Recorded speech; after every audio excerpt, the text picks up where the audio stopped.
पूर्ण असं व्याख्यान आयोजित करत असतो। आजच्या या 13 डिसेंबरच्या शनिवारी आपल्याच गावातील सन्माननीय माजी ग्रामपंचायत सदस्य आणि तंटामुक्तीचे अध्यक्ष डॉक्टर सुहासजी कहडणे यांचं व्यसनमुक्ती या विषयावर आधारित माहितीपूर्ण असं व्याख्यान या निमित्तानं आयोजित केलेलं आहे। त्यांच्या आज समवेत माजी विद्यार्थी संघाचे सहसचिव सन्माननीय इसाकभाई शेख, त्याचबरोबर विद्यालयाचे प्राचार्य श्री आरेकर सर, पर्यवेक्षक श्री मोहिते सर, ज्येष्ठ शिक्षक श्री काटे सर, माझे सर्व शिक्षक बंधू भगिनी आणि विद्यार्थी मित्र, सरांच्या संकल्पनेतून खऱ्या अर्थाने दर शनिवारी आपण आनंददायी असा शनिवार पहिले 3 तास हा सादर करत असतो। गेल्या शनिवारी आपल्याला सामान्य ज्ञानावर आधारित एक प्रश्नमंजुषा या ठिकाणी दिलेली होती। त्याचबरोबर संविधानावर आधारित अशी सखोल माहिती आपल्याला या ठिकाणी सांगण्यात आलेली आहे। आज आपण आरोग्य या विषयावर सुंदर अशा पद्धतीची माहिती डॉक्टरांकडून घेणार आहोत। मला वाटतं डॉक्टरांनी आपल्या व्याख्यानाला सुरुवात केली तरी चालेल। परिचय आपणा सर्वांना आहेत। डॉक्टर हे कमलजा देवी विद्यालयाचा जो माजी विद्यार्थी संघ आहे, ज्याची नियुक्ती आपण आताच 1 ऑक्टोबर रोजी केलेली आहे, या संघाचे ते सन्माननीय सल्लागार आहेत। त्याचबरोबर त्यांच्या तंटामुक्तीच्या अध्यक्षपद कार्यकाळामध्ये आपल्या आदर्श कळम या गावासाठी 7 लाख रुपयाचं पारितोषिक हे त्यांच्या माध्यमातून आपल्याला प्राप्त झालेलं आहे। तर मी डॉक्टरांना विनंती करतो की त्यांनी आपल्या व्याख्यानाला सुरुवात करावी। विविध माध्यमातून विविध गोष्टी कळतात, परंतु त्या चुकीच्या मार्गाने त्यांच्यापर्यंत पोहोचल्या जातात आणि त्याचे साईड इफेक्ट होऊन आजची तरुण पिढी, भविष्याची जी आपल्या देशाचे भविष्यस्थान आहे ती कुठंतरी कमजोर होत चाललेली आहे आणि हे खऱ्या अर्थाने आपल्या देशाचं नुकसान होते। आणि याच्यामध्ये जर सगळ्यात मोठा वाटा जो असेल, जो मला आजचा विषय दिलाय, व्यसनमुक्ती, काळाची गरज।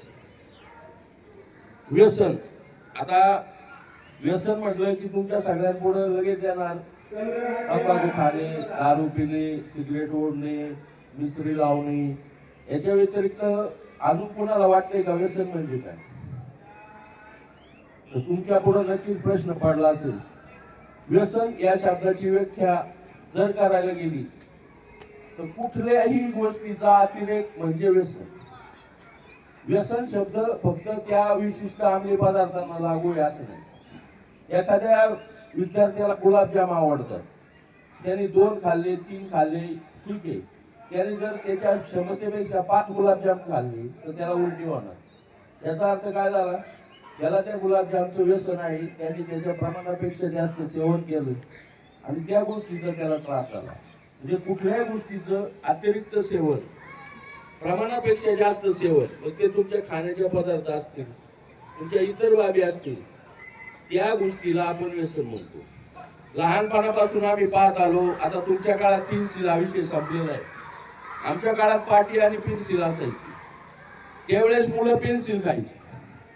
पेन्सिल खाण्याचं काही मुलांना व्यसन लहानपणीच लागलं का? त्याच्यातून तर त्याच्या मागची शास्त्रीय कारण अशी होती की पूर्वी शरीरामध्ये कॅल्शियम कमी पडलं की लहानपणी मुलं अशी अंगणात सोडली की ती माती खायची।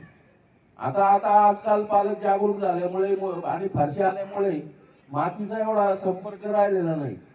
त्याला पूर्वी लोक लहान मुलं वांगणात सोडली कशा सोडली का ते माती खायची, का तर त्यांच्या शरीराला कॅल्शियमची गरज असायची आणि त्यांच्या शरीराला कॅल्शियम कमी पडल्यामुळं ते कुठून तरी कॅल्शियम मिळवण्याच्या शरीर कॅल्शियम मागते, मग ती गरज कुठं तरी वागवायची म्हणून ते माती खायची. त्याचप्रमाणे लहान मुलं जी शाळेत आमच्या बरोबर यायची, जी पाटी पेन्सिल म्हणजे पाटीवर पेन्सिल लिहायची, त्या पेन्सिल मध्ये सुद्धा काही प्रमाणात कॅल्शियम होते.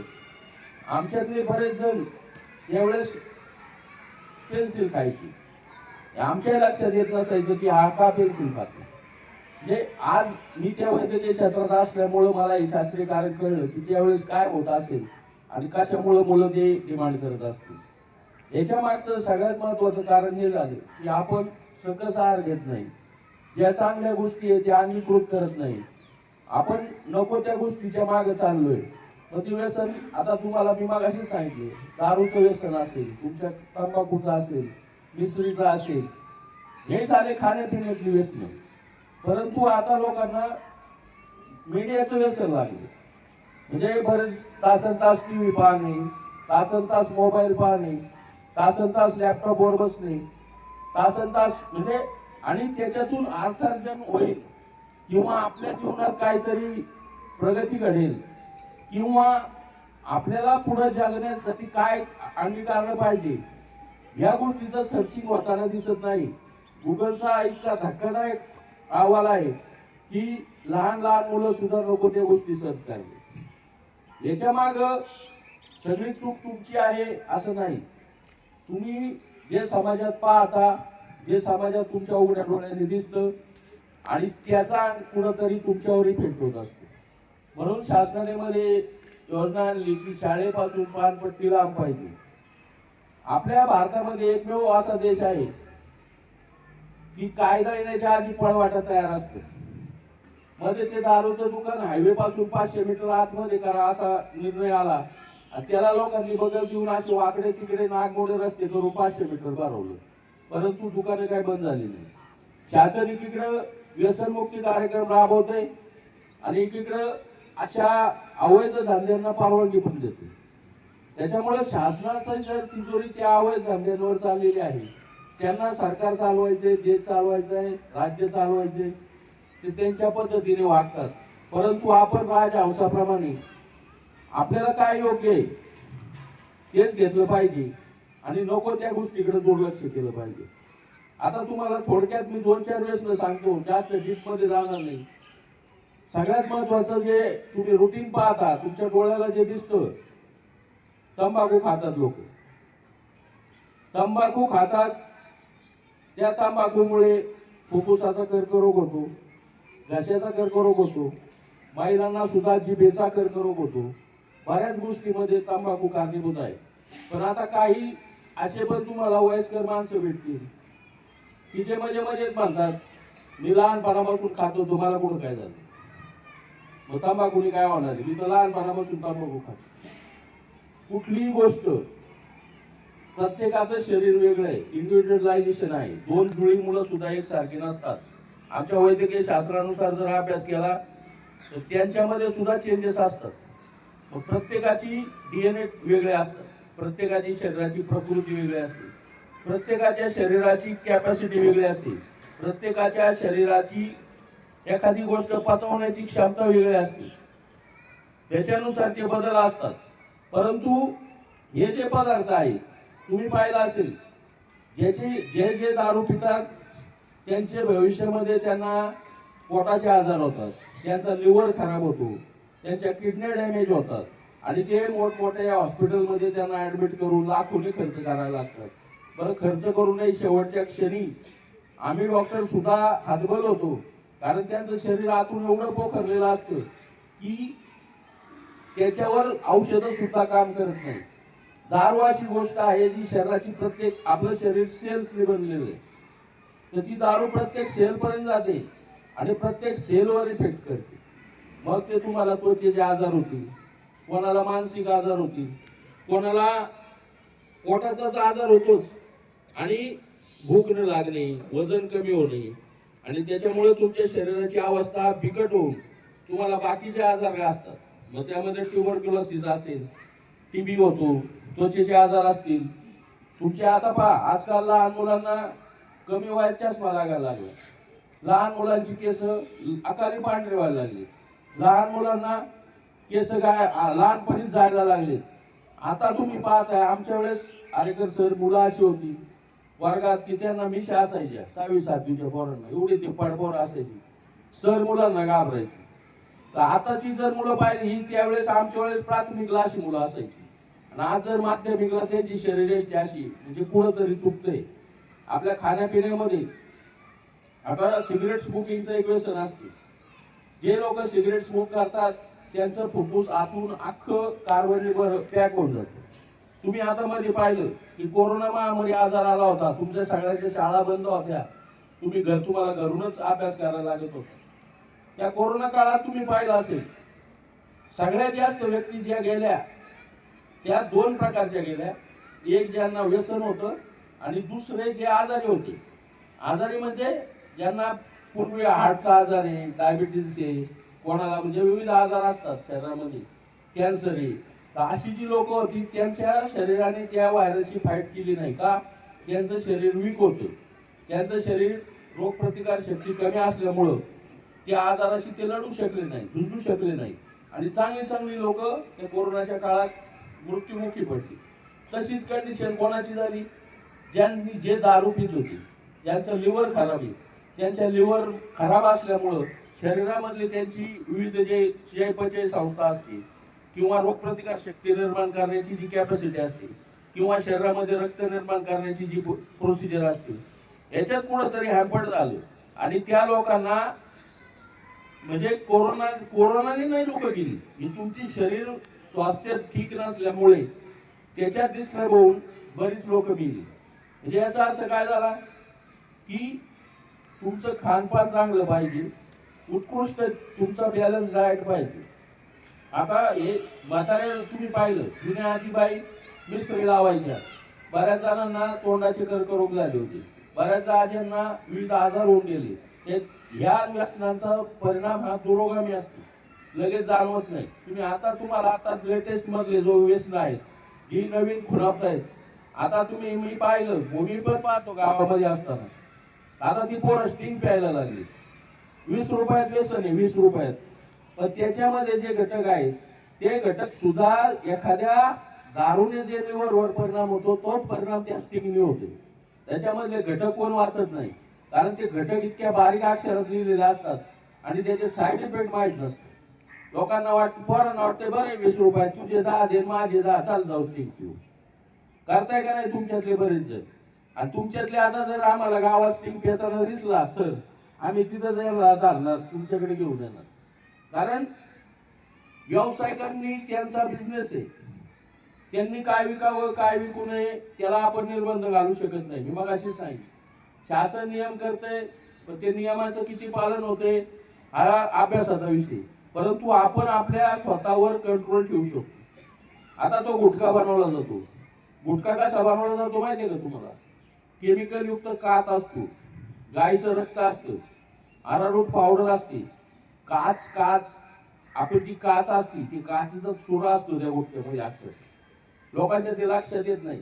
सुरुवातीला लोकांना बरं वाटतं की काच, जेव्हा तुम्ही ते खाता तेव्हा त्या बारीक काचेच्या चुऱ्याने तुमच्या श्वसन नलिकेत, अन्न नलिकेत आतून लालसरपणा येतो. त्या लालसरपणाचा इफेक्ट असा होतो तुम्हाला जेवण जात नाही, भूक मंदावते, बरेच गुटखा खाणाऱ्या लोकांना तोंडाचे विकार होतात. आणि ह्या गोष्टीचा माणूस विचार करत नाही.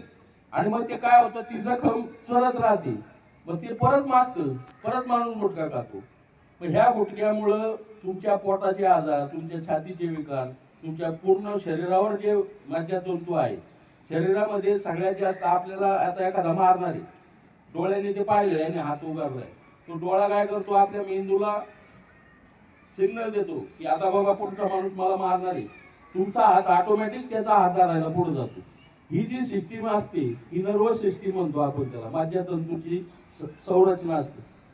या संरचनेमध्ये तो गुटखा डिस्टर्ब करण्याचं काम करतो. बऱ्याच जणांना माहित नाही. बऱ्याच जणांना नंतर आठवण राहत नाही. गुटखा खाणाऱ्या व्यक्तीमध्ये तुम्ही पहा, त्याला विस्मरण व्हायला सुरुवात होते. बऱ्याच वेळेस काय होतं की त्या जे गुटख्यामुळे जे शरीराची पचनशक्ती बिघडते, त्याचा जीवनाचा वेग होतो, पचन संस्था त्याची डिस्टर्ब होते, त्याच्या शरीरात रक्ताचं तयार होण्याच्या प्रमाणाची सिस्टीम बिघडते, त्याच्या लिव्हरवर त्याचा परिणाम होतो. किडनी हा शरीराचा फिल्टर प्लॅन्ट आहे, तिथून सगळ्या टाकाऊ द्रव्य बाहेर फिल्टर केले जातात, त्या किडनीवर लोड येतो. बऱ्याच जणांना किडनीचे आजार होतात, डायलिसिसवर न्यायला लागते. आणि आतापर्यंत तुम्ही पाहिलं डायलिसिसचे रुग्ण जे पूर्वी महिन्याला डायलिसिस लागते, मग नंतर 15 दिवसावर येतं, नंतर 8 दिवसावर येतं, नंतर 3 दिवसावर येतं, नंतर 1 दिवसावर येतं, आणि शेवटी तो माणूस जातो. मग मला सांगा, आपल्या हाताने आपण ते विष पचवतोय, विष पोटात जाते. तुमचं दुर्भाग्य असं आहे, दुर्भाग्य म्हणतो, पूर्वीची आमच्या आधीची जी पिढी होती त्यांना सगळ्यांना सकस खायला मिळत होतं, त्यांचं पाणी शुद्ध होतं. त्यांना पाणी आम्ही गुंजाळवाडीला आपल्या शाळेची NSS चा कॅम्प गेला होता, गुळजवाडीला बेल्याच्या तिथे, आरेकर सरांना आठवत असतो.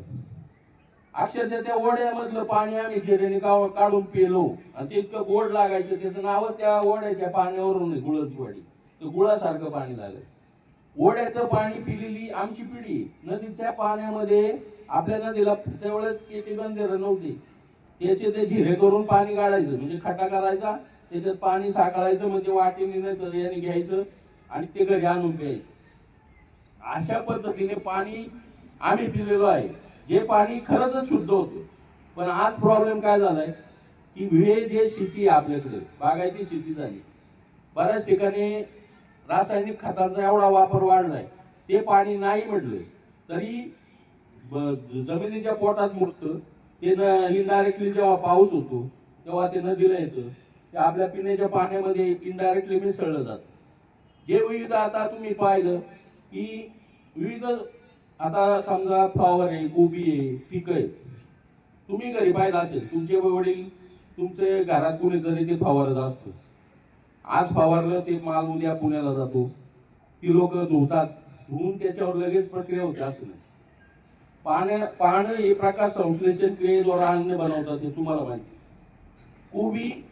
कोबीचा पत्ता वरचा जो असतो त्याच्यावर जेव्हा फवारलं जातं, त्याच्यावर जेव्हा किरणं पडली जातात, त्याच्यातले जे मेलॅनिन पिगमेंट्स आहेत ते अन्न बनवण्याचं थोडंफार काम सुरू करतात. त्यावेळेस तो रासायनिक घटक आतमध्ये वाढला जातो, आणि इनडायरेक्टली जेव्हा तुम्ही भाजी करून खाता तेव्हा तो तुमच्या पोटात जातो. ही पण एक प्रकारची अप्रत्यक्षरित्या तुमच्या शरीराची हानी चालू आहे, आणि ही हानी तुम्ही रोखू शकत नाही आज, कारण तुम्ही सांगू शकत नाही हे दूध शुद्धच आहे. आज दूध सुद्धा चुकीच्या पद्धतीने बनवलं जातं, केमिकलचा वापर करून दूध तयार केलं जातं. बाजारामध्ये प्युअर दूध मिळेल याची गॅरंटी राहिलेली नाही. तुम्ही कुठलाही बघा, शेंगदाण्यामध्ये भेसळ आहे, तुमच्या तांदळामध्ये भेसळ आहे, तुमच्या बाजरीमध्ये भेसळ आहे, तुमच्या तेलामध्ये भेसळ आहे, तुम्ही ज्या गोष्टी घेता प्रत्येक गोष्टीमध्ये भेसळ आहे. आणि भेसळयुक्त खाणं नाईलाजाने तुमच्या पिढीच्या वाट्याला आलेलं आहे. परंतु हे तुम्ही जरी टाळू शकत नसले, तुमच्या शरीराची इनडायरेक्ट हानी होतच आहे. हे जे टाकाऊ द्रव्य तुमच्या शरीरात जात आहेत, म्हणजे केमिकल्स असतील, पेस्टिसाइड्स असतील, हे विविध तुमच्या औषध याच्यावर पिकांवर मारणारी औषधं असतील, किंवा इनडायरेक्टली आता तुम्हाला माहिती आहे, सकाळी उठले उशीर झाला, आई म्हणते बाळा दर मॅगी खात जा. पूर्वी आपल्या आजीबाया 2 महिन्याच्या सुट्टीमध्ये स्वतः शेवया तयार करायच्या, त्या शेवया दुधाबरोबर साखर टाकून द्यायच्या. ते आता राहिलं नाही, आता मॅगीचा जमाना आलाय. पूर्वीच्या आजीबाई गव्हाचा चीक काढायच्या, सकाळी 4ला उठायच्या, पाट्यावर चीक त्या गव्हाचा वाटायचा, त्याचा चीक काढायचा, तो मीठ टाकून साखर टाकून खायला दिला जायचा. ते आता बनवताच येत नाही, आताच्या आयांना ते बनवताच येत नाही. म्हणून तुमच्या वाट्याला काय आहे, मग आलं कुरकुरे. तुम्ही मला सांगा, 5 रुपयात ते कुरकुरे त्यांना कसं परवडतं बनवून द्यायला? त्या पॅकेटला खर्च तर आहे प्रिंटिंगचा, त्याच्या आतमध्ये जे मटेरियल दिलंय त्याच्यात तुम्हाला तुमच्या माहितीसाठी सांगतो, ते एवढं कडक राहतं, आणि हे राहतं का तर त्याच्यात प्लॅस्टिकचा अंश असतो. इनडायरेक्टली आपण जो आता चहा पितो, आता सहज कुणी चहा बोलावला तर ते कागदी कप घेऊन येतात. तुम्ही मला सांगा, घरी जा, एखादा वर्तमान पेपर घ्या, त्याच्यात पाणी टाका, राहते का? मग त्या कपात कस काय चहा राहतो? त्याच्यामध्ये सुद्धा काही अंशी प्लॅस्टिकचा अंश आहे. या गोष्टी कुठंतरी तुमच्या कॅन्सर होण्याच्या, म्हणजे त्या कुठंतरी त्याचा हात असतो या गोष्टींचा. हेच आता जे आपण ऐकतो, याला कॅन्सर झाला, त्याला कॅन्सर झाला, याला हे झालं. पूर्वी लहानपणी आम्ही ऐकायचो टीबी झाला म्हणजे सगळ्यात मोठा आजार झाला. टीबी झाला एखाद्याला म्हणायचे बाबा त्याच्यापासून लांब राहा, त्याची भांड्याला हात लावू नका, त्याला जवळ घेऊ नका. एक कुष्ठरोग एक आजार होता, पण तो लिमिटेड मध्ये होता. टीबी हा सगळ्यांनाच व्हायचा. पण टीबी म्हणलं का लोक घाबरायची. टीबी म्हणजे असाध्य आजार. त्याच्यावर विज्ञानाने प्रगती करून त्याच्यावर आपण विजय मिळवला. परंतु हे ज्या वातावरणामध्ये आता हा जो धूर आहे, वातावरणामध्ये हे जे पोल्युशन आहे, वातावरणामध्ये हे जे तुम्हाला ऑक्सिजन जो तुम्ही घेताय सारखा दिवसातून बऱ्याच वेळा, हे आपण झाडं तोडली, कार्बनचं प्रमाण वाढलेलं आहे, आपण जे ग्लोबल वॉर्मिंग म्हणतो, त्याच्यामुळे तुमच्या शरीरावर ऑलरेडी त्या गोष्टीचा इफेक्ट होतो. आणि तो इफेक्ट टाळायचा असेल तर तुम्ही प्राणायाम केलं पाहिजे. सकाळी उठले, आता मग अशी मला सरांनी सांगितलं, मला थोडा उशीर झाला, त्याबद्दल मी दिलगिरी व्यक्त करतो. तो सर म्हटले तोपर्यंत प्राणायाम घेतो मुलांची. खऱ्या अर्थाने चांगली गोष्ट आहे. तुमच्या श्वसन संस्थेची ताकद वाढली पाहिजे. पूर्वी लोक मैदानी खेळ खेळायचे, त्यामुळे त्यांची श्वसन संस्था चांगली होती. कबड्डी खेळायची, खो खो खेळायची, रनिंग करायची, जॉगिंग करायची. आमच्या काळात तर सरांचा फेवरेट खेळ होता. जोडीने जायचं, दोघांनी जोडी धरायच्या, शिवायला जायचं. या अख्ख्या ग्राउंडवर आम्ही पाळलेले विद्यार्थी आहोत. पण आता काय झालंय की पोरं मोबाईल मध्ये, टीव्ही मध्ये, याच्यात एवढे गुंतले. आता अभ्यास आहे, मग तू कोरोनाच्या काळात सरकारनेच सांगितलं तुम्हाला मोबाईलवर अभ्यास करा. तुमचा दोष सर्वस्वी आहे असं मी कधीच मानणार नाही. परंतु एखाद्या राजहंसाप्रमाणे तुम्हाला दूध प्यायचंय का पाणी प्यायचंय, हे मार्गदर्शन आता ही पिढी इथून पुढची तुम्हाला करू शकते. सर तुम्हाला वारंवार सांगताय, तुम्ही महत्वाच्या या 3 व्यसनांपासून जरी लांब राहिले तरी तुमचं जीवन पुढं भविष्यामध्ये सुखकर होईल. तुम्ही दारूच्या नादी लागू नका, तुम्ही तंबाखूच्या नादी लागू नका, तुम्ही गुटख्याच्या नादी लागू नका. आणि पुढचं व्यसन जे मी सांगणार आहे, मोबाईल आणि मल्टीमीडियाच्या नादी लागू नका. मोबाईल बघा, 1 वर्षाच्या मुलांना मोबाईल दिला जातो का तर ते रडत नाही. ते पोरग ते रील सारखं पाहत असते, सारखं बोट करतो, त्याला त्यातलं काही कळत नाही. त्याला फक्त आवाज येतोय, काहीतरी वेगळी गाणी लागतायत, काहीतरी चित्र दिसत आहेत, त्याच्या एवढाच विषय असतो. त्याच्या डोळ्याची रिफ्रॅक्टिव्ह इंडेक्स चेंज होत चाललेली आहे. त्यांना लहानपणीच चष्मे लागायला लागले. तुमच्या ते बऱ्याच जणांना दिसायला प्रॉब्लेम होत असतो. या गोष्टी आज तुम्ही मला सांगा, आपले आजोबा 90व्या वर्षी पेपर वाचत होते आणि आजच्या मुलांना जर तुम्हाला आत्ताच त्रास होतोय, तुम्हाला आत्ताच एखाद्या गोष्टीने वाचायला त्रास होतोय, फळ्यावरचं दिसत नाही, ही जर पोझिशन आज असेल तर भविष्यामध्ये तुमचं काय होणार? या गोष्टीचा तुम्ही कुठेतरी विचार केला पाहिजे. मुलींना सुद्धा बरेच विविध आजार होतात महिलांची, त्याची सुद्धा सुरुवात लहानपणापासून होत असते. तुमचं शरीर आता दष्टपुष्ट पाहिजे. तुमचा जर हिमोग्लोबिन चेक केलं तर मी तुम्हाला सांगतो 50% मुलींचं हिमोग्लोबिन बिलो 50%च्या खाली असेल. का आता 5 आणि 7 हिमोग्लोबिन म्हणजे तुमचं शरीराचं आमंत्रण आहे आजारांना, या आमच्या शरीरामध्ये. तुम्ही सफरचंद खाणार नाही, तुम्ही शेंगदाणे गुळ खाणार नाही, तुम्ही खारी खोबरं खाणार नाही, तुम्ही फुटाणे गुळ खाणार नाही, पण तुम्ही गावात आले का वडापाव नक्की खा. वडापाव वाईट आहे असं मला म्हणायचं नाही, कधीतरी खाणं योग्य आहे. परंतु जे पूर्वी आपल्या लहानपणी मग शुक्रवार म्हणलं का देवीला फुटाण्याचा नैवेद्य असायचं, देवीचा वार फुटाणे खा, असं आमच्या काळी होतं. त्यावेळेस हे इनडायरेक्टली खाल्लं जायचं. आज आपण पहा, श्रीफळ नारळ 40 रुपये झाला, तुमचा दोष नाही. पूर्वी लोक देवाला नारळ का फोडायचे, त्या हिशोबाने ते खोबरं लोकांच्या पोटात जायचं, गुळ लोकांच्या पोटात जायचं. आता नारळ 40 रुपये झाला. कोण आता पहा, नारळ फोडण्याचं प्रमाण कमी झाले मंदिराचं. नारळाची किंमत 40 झाल्यापासून मग नारळ फोडायला लोकांनी कमी केलं. मग हे जर सकस आहार तुम्ही हळूहळू कॅल्शियम नारळाच्या पाण्यामध्ये सगळ्यात जास्त कॅल्शियम आहे. तुम्हाला सांगतो, एक सलाईन आपण पहा, माणूस आजारी पडला, तुम्ही पाहिलं असेल, नारळाचं पाणी घेऊन जातात ना आजारी पडलं माणसाला. का नाही जातात? इतर वेळे का नाही पित? का इतर वेळे कडू लागतं का ते पाणी? पण आजारी पडल्यावर का नाही जातात? तर ते महाग आहे. एक सलाईनची पावर त्या नारळाच्या एका पाण्यामध्ये, म्हणजे एक पाणी तुम्ही नारळाचं पिलं आणि तुम्ही एक सलाईन लावून घेतली, दोन्हीचे घटक शरीरात समान जातात. हे आम्ही डॉक्टर लोक सांगणार नाही, कारण तो आमचा बिझनेस आहे. परंतु तुम्ही नॅचरल गोष्टी खाल्ल्या पाहिजे.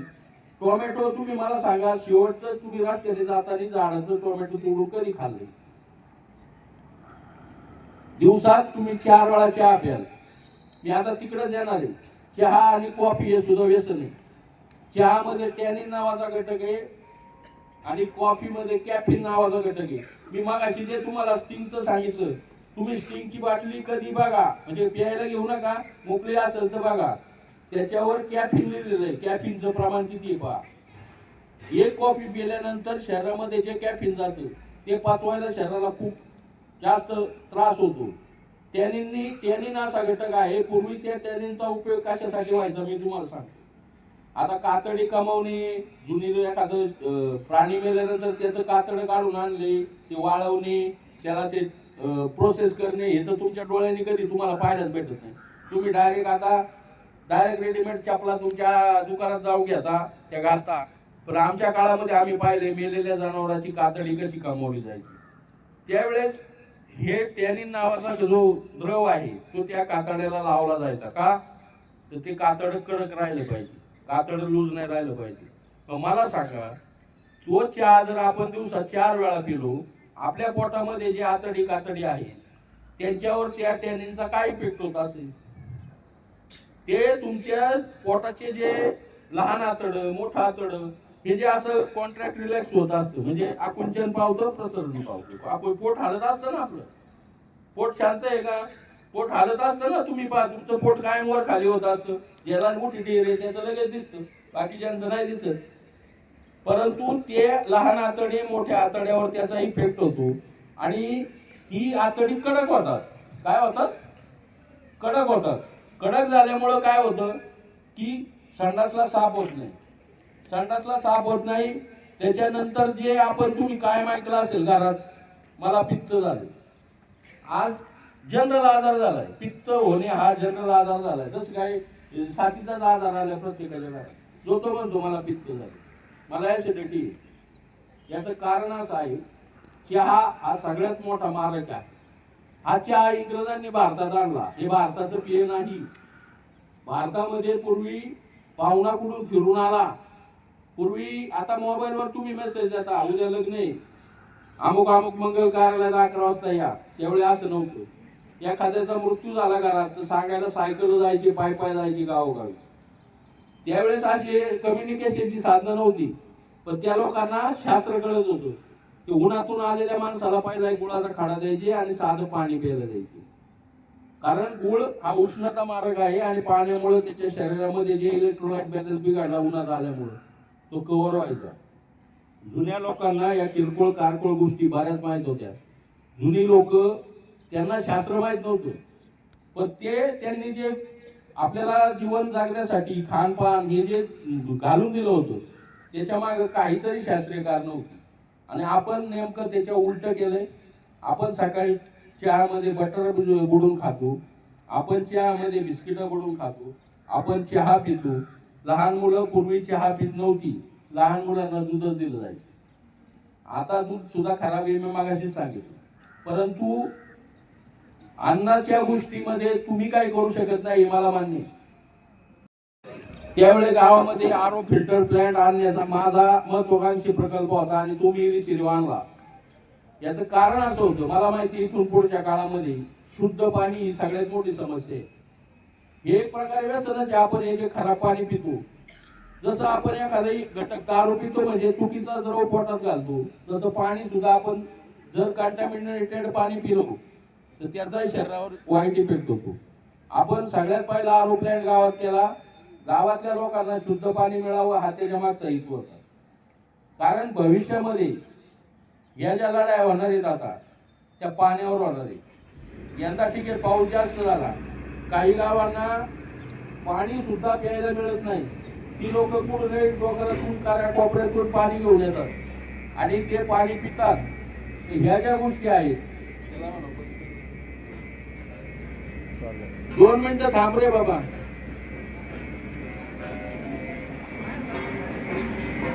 तर इकडे बघा, मी तुमच्यासाठी चालले. रोड रोलर पुढे जाणार नाही, लागलं तर थोड्या वेळाने परत आणून ठेवतो त्याला, खालून वरून सगळीकडून बघा. मुद्दा असा आहे की तुमचे दात किडायला लागले. का किडायला लागले याचा कधी अभ्यास केलाय का? दात लहान मुलांचे पडायला लागले, लहान मुलांचे दात किडायला लागले, कारण तुम्ही जंक फूड खाता. तुम्ही हे जॅम, जिली, हे जे मेडिकल याच्यात भेटतं पांढरं पिऊ, जिलीचे चॉकलेट खा, जॅमचं चॉकलेट खा, पाणीच पिऊ नये. ते गोड घटक तुमच्या दातात चिटकून राहतात, तिथं बॅक्टेरियाची वाढ होते. बॅक्टेरियाची वाढ झाली की दाताला होल पडतो, होल पडला का कीड होते, कीड झाली का दात दुखतो. दाताच्या डॉक्टरकडे गेला का ते आम्ही ते सगळं सांगतो, दात काढून टाका. दात काढला की तुमचं चावणं योग्य होत नाही. चावणं योग्य झालं नाही तर त्याच्यात लाळ योग्य रीतीने तोंडात मिसळली जात नाही. लाळ योग्य रीतीने मिसळली गेली नाही तर ते पोटात नीट जात नाही. पोटात नीट गेलं नाही तर ते पचन होत नाही. या सगळ्या गोष्टी तुम्ही लहानपणी, आता तुम्ही जाहिराती पाहता, कोलगेटची जाहिराती काय, तुम्हारे टूथपेस्ट में नमक है, तुम्हारे टूथपेस्ट में चारकोल है. हे का आलो? पूर्वी तुम्हाला आठवत नाही, आम्हाला आठवतंय. आमची आजी याच्यातली चुलीतली राख घ्यायची, त्याने राख घासायची, आम्ही हसायचं, कारण त्यावेळी आमची पुढची पिढी होती. आम्ही मला टूथपेस्ट आली ना, आजी राख कधी राख घासली. पूर्वी इथून लोक लिंबाच्या काड्या मुंबईला पाठवायची 12 करून. आम्ही लहानपणी पाहिलेले सर. लोकांना वाटलं, आम्ही म्हणायचे हे लिंबाच्या काड्याने काय दात घासतंय. टूथपेस्ट जर मार्केटमध्ये उपलब्ध आहे, लिंबाच्या काड्या मुंबईमध्ये पूर्वी चाकरमाने ती लिंबाची काडी विकत घ्यायचे आणि त्याने दात घासायचे. मिठाने दात घासले जायचे. पूर्वीची लोक दात दुखला तर आम्हाला म्हणायचे, मीठ घे बाळा, ते खाण्याचं मीठ घे, बुगा कर आणि तिथं बसव, तुला दात दुखायचा राहील. हे त्यांना माहित नव्हतं याचे इफेक्ट काय आहे शरीरावर, याचं काय नक्की ऍक्शन होती. आणि आता त्याच टूथपेस्टच्या कंपन्या ज्या एकेकाळी टूथपेस्टची सवय लावली, तेच आज परत म्हणायला लागले, तू क्या तुम्हारे टूथपेस्ट में नमक है. याचा अर्थ काय? जुन्या लोकांनी जे अंगीकारलं होतं ते योग्य होतं. आपण त्याच्याकडे चुकीचे पाहतो. तुम्ही शास्त्रोक्त नजरेने पहा की ते लोक तुम्हाला असं का म्हटलं. पूर्वीची लोक म्हणायची सायकल चालवा, पाय चाला, पळत जा. आपण म्हणायचं आता मोटरसायकल आहे घरातून, सायकल कशाला चालवायची. सायकल असा व्यायाम आहे. आपले चिमाजी बाबा होते, चिमाजी शिवराम बाबा, वयाच्या 95-97 वर्षापर्यंत ठणठणीत होते. एकमेव राज आहे ते सायकलवर गावात यायचे आणि सायकलवर घरी जायची. शेवटच्या काही काळात त्यांना ते दिसायला थोडा प्रॉब्लेम झाल्यामुळे ते सायकल सोडली, परंतु त्यांच्या व्यायामाचं रहस्य ते होतं. आज बरेच बा तुम्ही जुने आजी आजोबा ठणठणीत आहेत. घरातली आजी काळा काळा सुपाऱ्या फोडीत, आपले दात वाकडे तिकडे झाले. मग हे जर तुम्हाला पाळायचं असेल, आज आयुर्मान घटत चाललेलं आहे. पूर्वी आपल्या आजी आजोबा 100-90 वर्ष जगायची. आज तुम्ही पहा 50 वर्ष. तुम्ही गावात फ्लेक्स पाहत असाल, वय वर्ष 55, वय वर्ष 60, वय वर्ष 59, वय वर्ष 57, वय वर्ष 54. म्हणजे 50शीत लोक जायला लागले. त्याच्या मागची सगळ्यात महत्वाची कारण आहेत अयोग्य खानपान आणि व्यसन. म्हणून आज सरांनी हा जो महत्वाचा विषय तुमच्या पुढे ठेवलाय, भविष्याची तुझी पिढी आहात. तुमचं वय आज जास्तीत जास्त 15, 14, 13 पर्यंत असेल तर तुम्हाला आज 50 वर्ष जगायचंय. आणि मग ते जगताना आपल्याला काय कसं जगलं पाहिजे. काही गोष्टी अशा आहेत, तुम्ही आता माझा मुलगा जॉर्जियाला MBBS ला आहे, तिकडं त्याला हे पालेभाज्या खायला मिळत नाही, त्याला फ्रोझन फूड खायला लागते. भविष्यामध्ये तुम्हाला जेव्हा तुम्ही आता कुणी कुठं शिकायला जाईल, कुणी बीडला जाईल, कोण उस्मानाबादला जाईल, कोण लातूरला जाईल, कोण कुठं जाईल, तुमचा भविष्यात पुढे एज्युकेशन संस्थेत नंबर लागेल तुम्ही सांगू शकत नाही. त्यावेळेस तिथल्या वातावरण असतं, तिथं तुम्हाला हॉस्टेलला असं नको होतं, कारण आपण या सुखवस्तू प्रांतात राहिलेली लोक आहे. आपण जेव्हा जळगावला जातो तेव्हा आपल्याला ते पहा तुम्ही 2 दिवस राहू शकत नाही. किंवा इथं मुंबईचा घाट जर ओलांडला ना, भविष्यामध्ये तुम्हाला हळूहळू कळेल की कुठल्या व्यसनांपासून आपण लांब राहिलं पाहिजे. तुमच्या वयामध्ये तुम्हाला ही जी 4 व्यसन नाही, गुटखा खाऊ नका, स्टिंग पिऊ नका, दारू आणि ते लांबचा विषय आहे. परंतु तुम्ही तुमच्या घरच्यांचं अनुकरण करू नका. घरात कुणीतरी काका बाबा मामा चुलता कोणतरी दारू पितो ते पाहतो, तो सिगरेट ओढतो, तो कुठंतरी त्याचं थुटात टाकून देतो. मग आपल्याला अक्कल ती आपण ते घेतो, पेटवतो आणि ओढतो. सुरुवातीतून होते ते करतात म्हणून आपण केलं पाहिजे असं नाही. बाबांनो, तुम्हाला हात जोडून विनंती आहे, भविष्याशी तुम्हाला स्पर्धा करायची असेल तर व्यसनांपासून लांब राहा. तर माझ्या एवढ्या अर्धा तास बोलण्याची काहीतरी सार्थक होईल. आणि सकस आहार घ्या, बॅलन्स डाएट ज्याला म्हणतो आपण. आजकाल जुन्या गोष्टी आपण खात नाही. जे जुने लोक आपल्याला सांगत होते ते आपण करत नाही. आपल्या आजोबा आजीने काय सांगितलं का आपण धोडकन लावतो. आपण म्हणतो त्या आजीला काही कळत नाही, ते बाबा असाच बोलतो, तो काका मला असाच रागवतो. ते काय चुकीचं सांगत नाही, त्यांची सांगण्याची पद्धत वेगळी असेल. ते तुम्हाला दम देत असतील, तुम्हाला 2 लाफ लावित असतील, म्हणून तुम्हाला असं वाटत असेल की या गोष्टीमुळे आम्हाला मार खायला लागतो, या गोष्टीमुळे आम्हाला त्रास होतो. तर ते कुठंतरी तुम्ही याच्यातून थोडा समज घ्या. मोबाईलवर वाचा, मोबाईल घेता ना तुम्ही, युट्यूब पाहता, तुम्ही मोबाईलवर विविध गोष्टी सर्च करता, कधीतरी टाकून बघा ना, दारू पिण्याचे दुष्परिणाम, गुटखा खाण्याचे दुष्परिणाम. कधी कोणी केले का सर?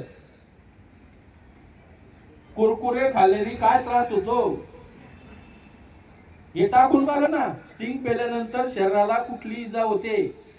तुम्हीच तुमचा अभ्यास करा, माझ्यावर विश्वास ठेवू नका. आणि इथून पुढचं जे जीवन आहे ते चांगल्या पद्धतीने तुम्ही जगा. तुम्हाला प्रत्येक गोष्टीत काय मार्गदर्शन लागेल, इथून पुढे मी आहे जे गावातच असतो. तुम्हाला कुठली शारीरिक काही समस्या असेल त्याबाबत माझ्याशी चर्चा करा, मन मोकळेपणाने, काही प्रॉब्लेम नाही. परंतु व्यसनांपासून लांब राहा, मी तुम्हाला कळकळीची विनंती करतो. आणि आज आरेकर सरांनी हा खऱ्या अर्थाने जो विषय निवडला, मला आठवते सर, मी पेटला एक व्याख्यान दिलं होतं, त्यावेळेस ज्येष्ठ नागरिक आणि गावातले मोठे सगळे गावातले लोक होते, व्याख्यान मला होती. त्यावेळेस हा विषय घेतला होता. जांभळे साहेब आपले पत्रकार, त्यांनी त्यावेळेस तिथं ते मला माझं नाव सुचवलं होतं. ही लोक सुद्धा 3 तास जागची उठली नव्हती. मी किती वेळ बोलू शकतो? मी मेडिकल कॉलेजला ऑनररी लेक्चरर आहे. मी त्या मेडिकलच्या पोरांपुढे बोलतो, तुमच्या पुढे बोलायला मला काही प्रॉब्लेम नाही. परंतु थंडी आहे, तुम्ही उन्हात आता थोडेफार ऊन आलेलं आहे, परंतु तुम्ही आनंददायी शनिवार, तुम्हाला असं नको वाटायला सरांनी कुठल्या डॉक्टरला धरून आणलं, त्यांनी आम्हाला लय पिडलं, असं पण होऊ शकतं. तुम्हाला ओव्हरडोस होऊ नये. तुम्हाला जे गरजेचं आहे तेवढं सांगण्याचा मी प्रयत्न केलाय. तुम्ही सगळ्यांनी शांतपणे ऐकलंय. तुम्ही हे नक्की अंगी कराल याची मला खात्री आहे.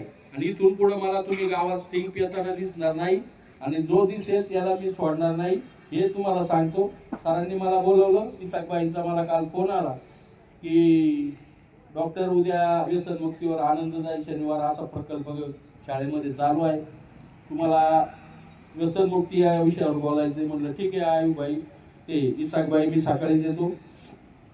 आणि इसाकबाईला वाटलं माझा मोबाईल स्विच ऑफ होता, मी आवरत होतो, 8 वाजता येणार होतो सर, ते चुकून गडबडीत मोबाईल चालू करायचा राहिला. इसाकबाई मला न्यायला आली. खऱ्या अर्थाने म्हणजे शाळेपती इसाकबाईंची जी तळमळ आहे या आम्ही डोळ्याने पाहतो. हे पण या शाळेचे माजी विद्यार्थीच आहे, मी या शाळेचा माजी विद्यार्थी आहे, आणि आम्हाला या शाळेविषयी प्रेम आहे. तुम्ही आमचे जात, तुमच्याविषयी आपुलकी आहे, म्हणून अधिकारवाणीने तुम्हाला बोललो. राग मानू नका. फक्त गावात जाऊन जास्त कुरकुरे, स्टिंग, व्हील, गुटखा हे खाऊ नका. खाताना जर कोणी दिसलं तर त्याची गय केली जाणार नाही, एवढं सांगतो. आणि सरांनी मला बोलवल्याबद्दल मी त्यांना धन्यवाद देतो. धन्यवाद. धन्यवाद डॉक्टर. विद्यार्थी मित्रांनो, आरोग्यम धनसंपदा. आपल्या जीवनामध्ये सर्वात महत्वाची संपत्ती अथवा धन काय असेल तर ते आपलं आरोग्य. म्हणून आपण प्रत्येकाने आपलं आरोग्य जपलं पाहिजे आणि या व्यसनांपासून दूर राहिलं पाहिजे.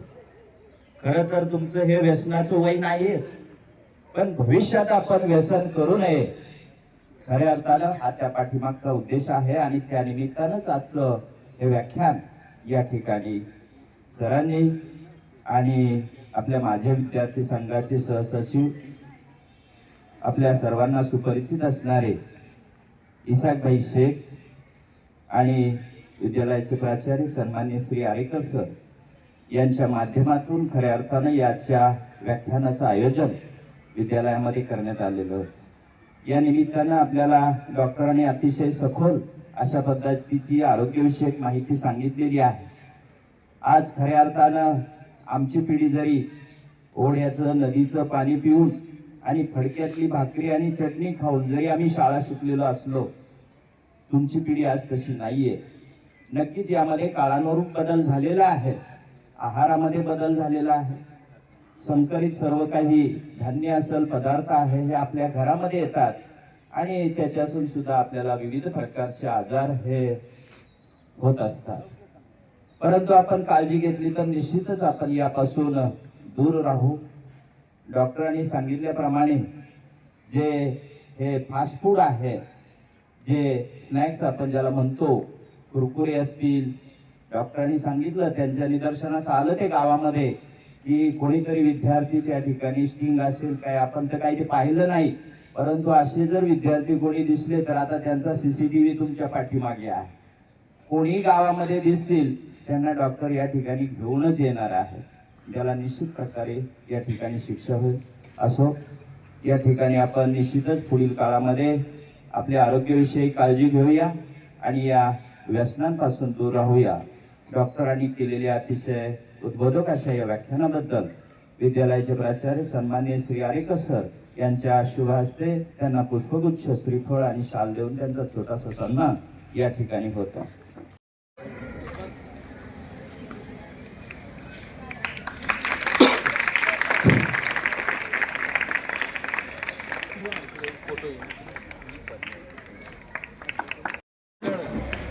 धन्यवाद सर. यानंतर माजी विद्यार्थी संघाचे सहसचिव, यानंतर सुद्धा असं दर शनिवारी विविध प्रकारची व्याख्यानांचं आयोजन हे विद्यालयामध्ये होत राहणार आहे. आपण नक्की त्याचा आस्वाद घेणार आहोत.